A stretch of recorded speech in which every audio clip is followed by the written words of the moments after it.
अनुसूचित जाति जनजाति के छात्रों को 100% स्कॉलरशिप मिले, ये बाबा साहब की देन है। अनुसूचित जाति जनजाति के नागरिकों को नौकरियों में आरक्षण की सुविधा का लाभ मिले, ये बाबा साहब की देन है। अनुसूचित जाति जनजाति और अन्य वंचितों को समाज की मुख्य धारा के साथ जोड़ करके व्यवस्था के अंदर सम्मानजनक स्थान प्राप्त हो, ये बाबा साहब की देन है। कांग्रेस नहीं चाहती थी। समाजवादी पार्टी ने अपने गठन के बाद से ही लगातार इसके खिलाफ षड्यंत्र प्रारंभ किए और वह लगातार इस प्रकार के प्रयास करता रहा, जिसके कारण समाज में विद्वेष पैदा हो, अव्यवस्था पैदा हो, अराजकता पैदा हो, लगातार उन लोगों के द्वारा पैदा किए गए। कांग्रेस ने तो 1952 के पहले आम चुनाव में बाबा साहब भीमराव अंबेडकर को हराया था और हरवाया ही नहीं, हरवाने के साथ साथ उसने हरे कैसे? कांग्रेस ने बाबा साहब भीमराव अंबेडकर के 78,000 वोट को काउंटिंग ही नहीं करने दी। परिणाम है चुनाव हार गए और जिसने बाबा साहब भीमराव अंबेडकर को हराया उसको कांग्रेस ने बाद में पद्म पुरस्कार दिया। 1954 का उपचुनाव था, बाबा साहब फिर प्रत्याशी बने। कांग्रेस ने उनके निजी सहायक को ही तोड़ करके उनके खिलाफ चुनाव लड़ा दिया और वे फिर चुनाव हार गए। फिर बाबा साहब देश की संसद में जाएं, इसके लिए हिंदू महासभा के एक सदस्य ने अपनी सीट पुणे की छोड़ी थी, तब बाबा साहब भीमराव अंबेडकर देश की संसद में जा पाए थे। बहनों और भाइयों, ये कांग्रेस बाबा साहब भीमराव अंबेडकर की विद्वता से, उनकी कर्मठता से, अनुसूचित जाति जनजाति के प्रति और देश के प्रति उनकी प्रतिबद्धता को देख करके घबराई हुई थी और इसलिए वह पग पग पर उनके मार्ग में बाधाएं खड़ी करती थी। जब मैं कांग्रेस के वर्तमान नेतृत्व के रूप में जाने जाने वाले श्री राहुल गांधी जी को देखता हूं कि वह संविधान की प्रति लेकर के घूमते हैं,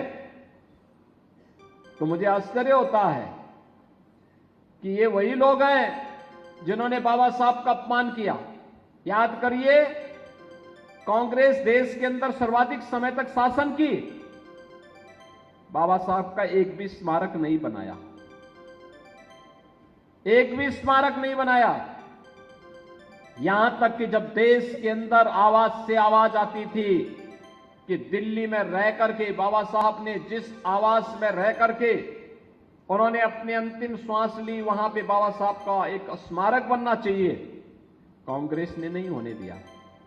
जब स्वर्गीय चंद्रशेखर जी जब देश के प्रधानमंत्री बने, उन्होंने वह भवन जब बाबा साहब भीमराव अंबेडकर के लिए आवंटित किया, कांग्रेस ने उनसे ही समर्थन वापस ले लिया।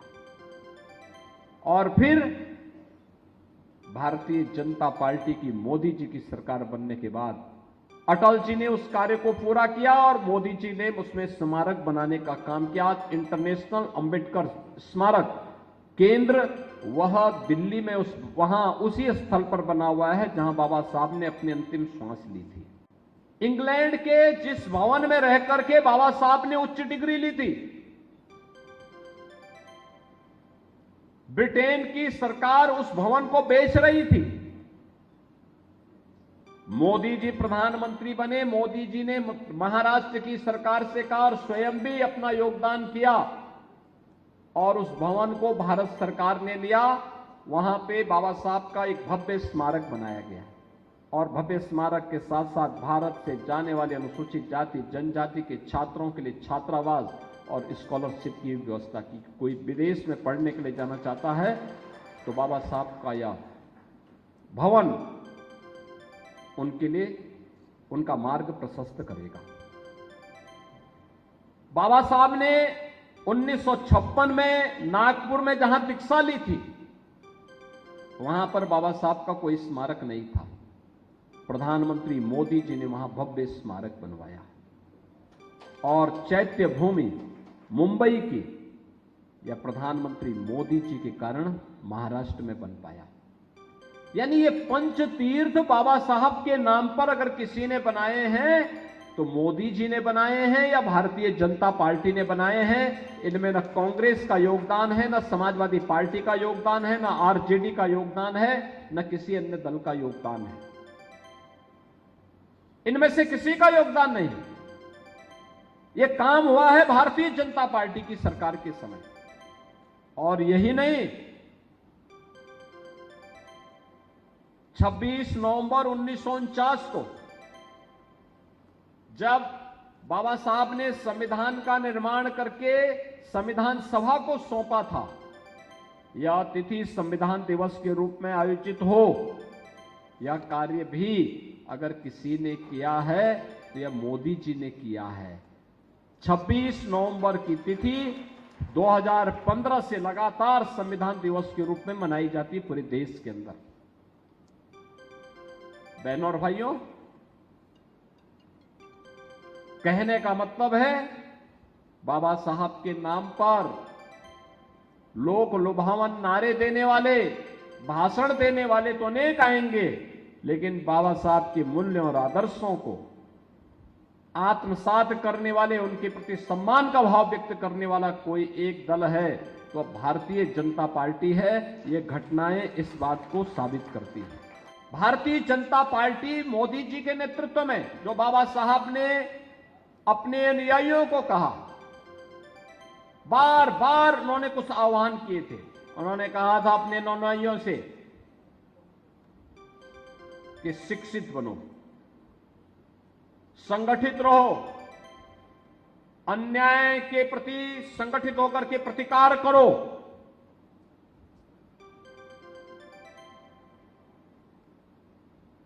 जब हैदराबाद के निजाम ने वहां पर अत्याचार करना प्रारंभ किया तो बाबा साहब ने हैदराबाद के हिंदुओं को और खासतौर पर अनुसूचित जाति से जुड़े हुए लोगों को एक पत्र लिखा। उन्होंने कहा कि देखो, कुछ भी हो, मैं सभी हैदराबाद रियासत के निवासियों से कहूंगा और खासतौर पर हिंदुओं से कहूंगा और खासतौर पर अनुसूचित जाति के लोगों से कहूंगा कि वह किसी भी स्थिति में इस्लाम स्वीकार न करें, कतई दबाव में ना आए। अगर उनके सामने बचाव का कोई अंतिम संकट खड़ा हुआ हो तो वे वहां से प्लान करके महाराष्ट्र की तरफ आ जाएं, लेकिन वे इस्लाम स्वीकार न करना, निजाम के सामने झुकना नहीं। और बहनों और भाइयों, यही कारण है कि निजाम के सामने मजबूती के साथ लड़ने, जब निजाम और उसके रजाकारों के द्वारा अनुसूचित जाति जनजाति के लोगों पर अत्याचार किया जा रहा था, गांव गांव जलाए जा रहे थे, तब बाबा साहब वहां पे उनके साथ खड़े हुए थे। और स्वतंत्र भारत में लौह पुरुष सरदार वल्लभ भाई पटेल, लौह पुरुष सरदार वल्लभ भाई पटेल ने निजाम से हैदराबाद को मुक्ति दिलाई थी और वहां के नागरिकों को सम्मान दिलाने का काम किया था। बहनों और भाइयों, ये बातें हमें इस बात को बताती हैं कि उन्होंने शिक्षित बनने के लिए जो कहा, संगठित होकर के कार्य करने का जो आह्वान बाबा साहब ने किया था, दबे कुचले लोगों की आवाज को आवाज देने का जो आह्वान बाबा साहब ने किया था, यही तो कार्य पिछले 10 वर्ष से मोदी जी के नेतृत्व की भारतीय जनता पार्टी की सरकार कर रही है। समाजवादी पार्टी को प्रदेश में 4 बार शासन करने का अवसर प्राप्त हुआ था और 4 बार के शासनकाल में ये गरीबों के मकान नहीं दे पाए, गरीबों को स्वास्थ्य का कार्ड नहीं दे पाए, गरीबों को राशन नहीं दे पाए, गरीबों को जमीन का पट्टा नहीं दे पाए, अनुसूचित जाति की छात्रवृत्ति इन्होंने 2015-16 में रोक दी थी, गरीब कन्याओं की शादी हो इसके लिए इन्होंने कोई व्यवस्था नहीं की, बेटी सुरक्षित हो इसके लिए कोई व्यवस्था नहीं की, अन्नदाता किसान आत्महत्या न करे इसके लिए कोई व्यवस्था नहीं की। आपदा के कारण होने वाली मौतों, चाहे वह डूबने से हो, आकाशीय बिजली से हो, उसमें उन पीड़ितों को लाभ मिले इसके लिए कोई व्यवस्था नहीं की। इनका तो उद्देश्य था, ये कार्य करते थे विकास हो लेकिन मेरा हो, मेरे परिवार का हो, परिवार से बाहर कभी नहीं निकल पाए। और मोदी जी का मंत्र है सबका साथ और सबके विकास का। सबका साथ और सबके विकास का मतलब किसी भी वंचित, किसी भी गरीब, किसी भी दलित के साथ कोई भेदभाव न हो, उसको योजना का बराबर लाभ मिले। और बहनों और भाइयों, उसको योजना का बराबर लाभ मिले, इसी क्रम में आज सरकार के प्रयासों का परिणाम है। प्रदेश में 15 करोड़ लोग फ्री में राशन की सुविधा का लाभ प्राप्त कर रहे हैं। 60 लाख गरीबों को एक एक मकान मिल गया है। 1,20,000 मजरों तक बिजली पहुंची है और 1,56,00,000 गरीबों को फ्री में बिजली के कनेक्शन मिले हैं।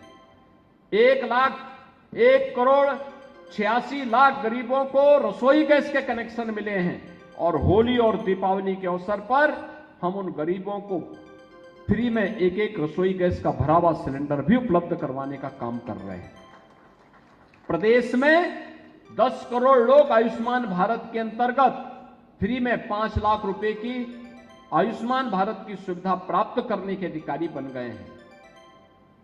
और उद्यम के क्षेत्र में भी अनेक अनुसूचित जाति के युवा आज अपना उद्यम स्थापित कर रहे हैं। बहनों और भाइयों, यह काम पहले भी हो सकता था, समाजवादी पार्टी ने नहीं करने दिया। कांग्रेस का एजेंडा ही नहीं था, ये तो केवल जाति के नाम पर बांटने के पक्षधर थे। और आज ये लोग एक्सपोज न हो इसके लिए क्या करते हैं, विकास से मुद्दे से ध्यान हटकाने के लिए अनुसूचित जाति, जनजाति, महिलाओं और व्यापारियों के साथ, अन्नदाता किसानों के साथ, युवाओं के साथ इनके द्वारा किए गए कारनामे सामने ना आ जाएं। अब इसके लिए जाति के नाम पर फिर से आपस में लड़ाने का काम कर रहे हैं। आज समाजवादी पार्टी और कांग्रेस देश के अंदर और प्रदेश के अंदर जातीय संघर्ष नया प्रारंभ करने का प्रयास कर रही है। और यह जातीय संघर्ष किस रूप में, आपने देखा होगा, समाजवादी पार्टी का एक विधायक महाराष्ट्र के अंदर छत्रपति शिवाजी महाराज का अपमान करता है और औरंगजेब का महिमा मंडन करता है। समाजवादी पार्टी का एक सांसद प्रदेश में महाराणा सांगा का अपमान करता है और विदेशी आक्रांता जिसने राम जन्मभूमि के मंदिर को तुड़वाया था उस बाबर का महिमा मंडन करता है। समाजवादी पार्टी के मुखिया स्वयं लौह पुरुष सरदार वल्लभ भाई पटेल का अपमान करते हैं और देश तोड़क जिन्ना, जिस जिन्ना के कारण पाकिस्तान में हिंदू मारे जा रहे हैं, काटे जा रहे हैं, बांग्लादेश के अंदर जिस जिन्ना के कारण आज भी दलित हिंदुओं के साथ निर्मम अत्याचार हो रहे हैं, उस जिन्ना का महिमा मंडन समाजवादी पार्टी कर रही है। बहनों और भाइयों, यह वही कुत्सित मानसिकता है जो दलितों का, गरीबों का, वंचितों का हित नहीं होने देना चाहती है। सबका साथ और सबके विकास के अभियान को प्रभावी ढंग से आगे नहीं बढ़ने देना चाहती है, क्योंकि सबका साथ और सबका विकास का अभियान आगे बढ़ेगा तो मेरा विकास हो, मेरे परिवार का विकास हो, यह अभियान बेनकाब हो जाएगा। और उस अभियान से बचाव के लिए ये लोग तमाम प्रकार की कुछ चेष्टाएं कर रहे हैं, लेकिन हमें सावधान और सतर्क रह करके वर्तमान स्थिति में समाज को जातीय आधार पर बंटने नहीं देना है।